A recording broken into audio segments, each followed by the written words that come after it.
נושא מקומם. היום אנחנו... דבר לאנשים שישבו בשקט קצת. אני מבקש עוד פעם שקט, מקווה שזה פעם אחרונה. תודה רבה. היום אנחנו בעצם מקיימים מצווה שנקראת מצוות פדיון הבן. זוהי מצווה מאוד מאוד נדירה. תכף נבין גם למה. מכל הגברים שיושבים כאן באולם הזה, כולם עברו ברית מילה בגיל 8 ימים. אבל לא כולם עברו כאן פדיון הבן. וזאת למה? כי לא כולם בכורים.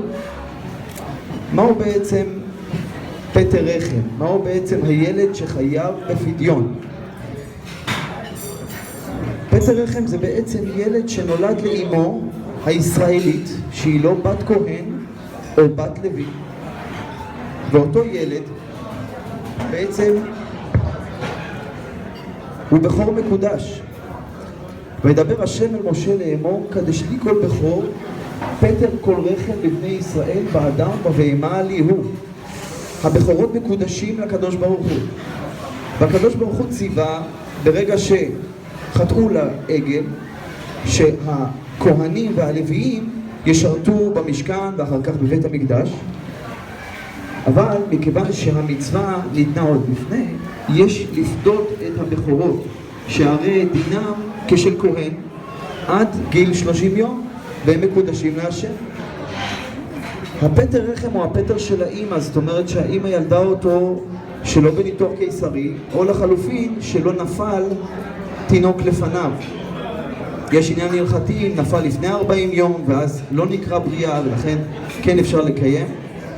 בכל מקרה, היום אנחנו בעצם נמצאים באחד מהטקסים אולי הנדירים והחשובים ביותר של עם ישראל.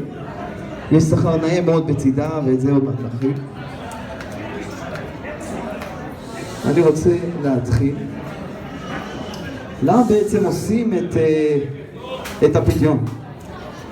כשבני ישראל יוצאים ממצרים, הם יוצאים אחרי מכה אחת, שהיא מכת הבכורות, שבה כבר פרעה נשבר ובעצם משחרר את בני ישראל. בני ישראל במכה הזו לא נפגעו בכורות ישראל, ובכורות מצרים כולם, גם בכור אדם, גם בכור בהמה, מתו באותו הלילה. לזכר זה אנחנו פודים את הבכורות שלנו. היום אני רוצה להתחיל. אחד הדברים שפודים בהם זה באמצעות 5 סלעי כסף.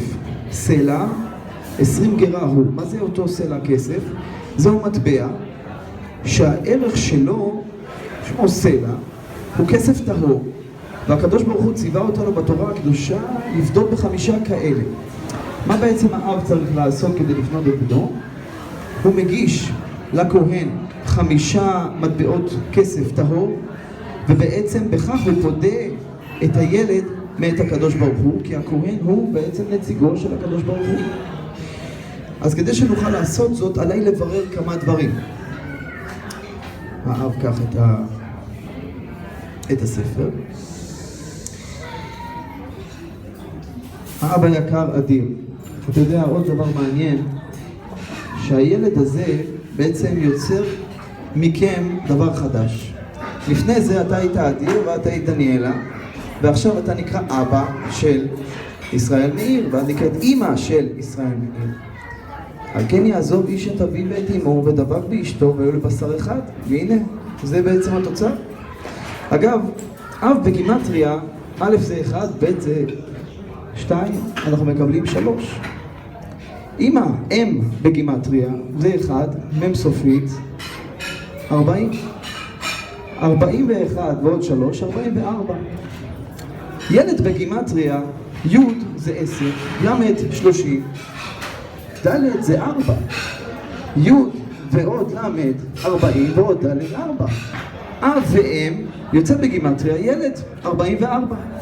אז בעצם מה שמגבש את שני ההורים הנפלאים האלה ביחד זה אותו פרי, אותו ילד מקסים, ישראל מאיר. אבא יקר, האם אתה כהן או לוי? לא. לא. בנך זה בכור הוא? בכור. אמא יקרה, האם את כהנת או לוויה? לא. לא. בן זה בכור הוא שמא הפלת לפניו, או שמא ילדת לפניו בן אחר? לא. אב יקר, אני עכשיו אגיד משהו בארמית ואני אתרגם. במאי באית תפי, בבנך בכורך או ב5 סלעים דמחייבת לפדות בהן. ואני מתרגם, במה אתה רוצה יותר? בבנך בכורך או ב5 סלעים שאתה חייב לפדות בהן? בבני בכורי.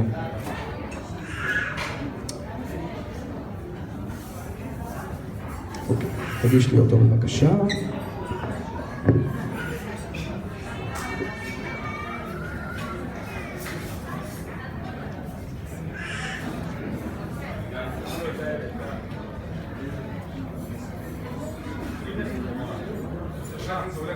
לך הביתה, לך.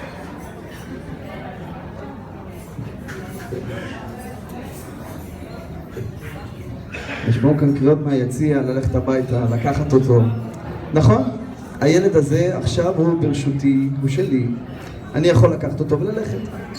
אבל אדיר פנה אליי ואמר לי, אשר בבקשה, גידלתי אותו 30 יום, קמתי בלילה, החלפתי טיטולים, האמא החליפה, נקדה, טיפלה, חיתלה, בבקשה תשאיר לי אותו. אמרתי, תראה, יש לנו פרצה וזה הפדיון. ברגע שנעשה את הפדיון, אז אני מחזיר את הקניין. זה הבן, בכור הוא. והקדוש ברוך הוא ציווה לפדותו שנאמר, ופדויו מבין חודש תפדה. ברכך כסף 5 שקלים בשקל הקודש, 20 גרה הוא. כשהיית במעי אמך, כן אתה, היית ברשות אביך שבשמיים, וברשות אביך באמך. עכשיו אתה ברשותי שאני כהן.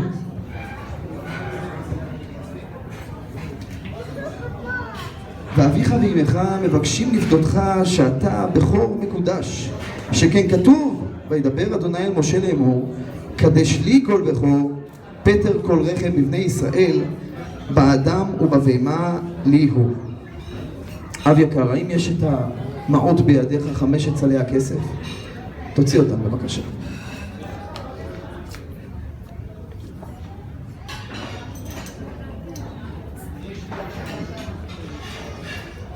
אם אתה יכול להראות אותם לקהל שאכן מדובר בכסף אמיתי, כסף טהור, 5 סלעים, 100 גרם משקלם לערך. עכשיו האב.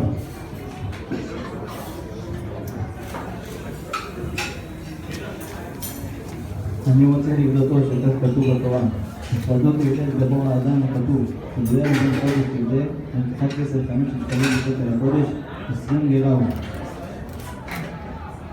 עכשיו יש נוסף לשם יחוד, תקרא אותו לעצמך, ומיד לאחר מכן נתחיל עם הברכות. עכשיו אני אספר קצת לקהל הקדוש שיושב כאן, במה זוכים בעצם הישיבה בסעודת מצווה של פדיון הבן. פדיון הבן מעניק למי שיושב בסעודת המצווה שכר של 84 תעניות, פ"ד תעניות. מאיפה לומדים את זה? מהמילה פדות, פ"ד ת' תעניות, וזה שכר גדול. ואם עושים חשבון, אם בשנה יש לנו 5 תעניות ועוד יום הכיפורים, זה 6 צומות בשנה סך הכל. אני צריך לצום 14 שנה, כפול 6, כדי להגיע לסכום הזה של 84 תעניות. וכל זה אנחנו זוכים בסעודה אחת, ביום הנפלא והקדוש הזה. אז יש לנו שכר גדול מאוד, וגם חידוש משמיים גדול. אני רק מבקש בברכות לענות ברוך הוא ברוך שמו, לענות אמן חזק, בשעת רצון גדולה.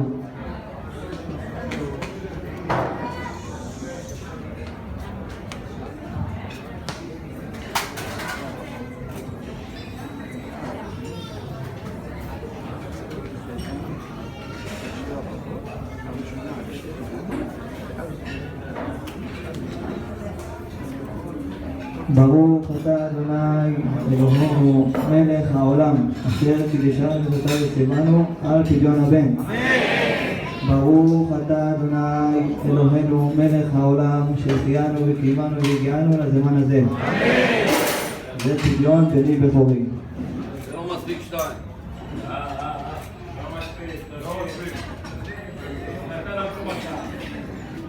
קיבלתי ממך 5 סלעים אלו בפדיון בנך זה, והרי הוא פדוי בהם כדת משה וישראל.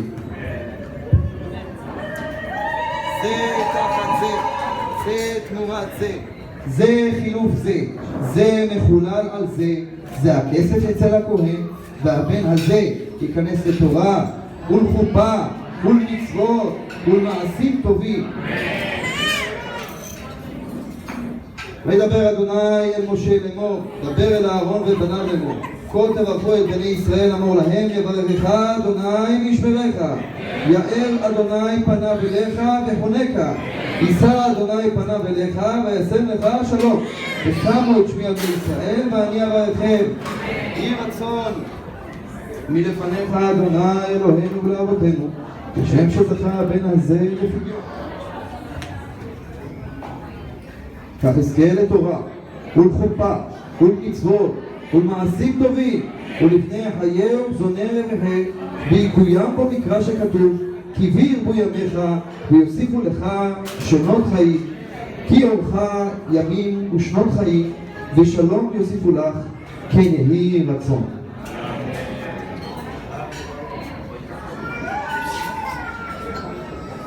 אפשר לעשות כולו, זה בסדר, אפשר.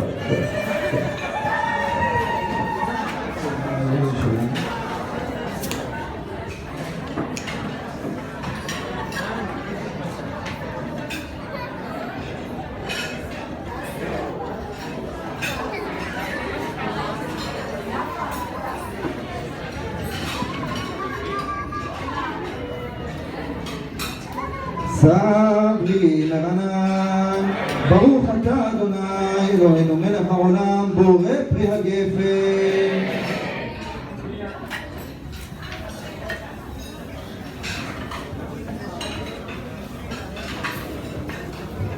ברוך אתה אדוני אלוהינו מלך העולם בורא עצי ושמים. מזל טוב, מזל טוב.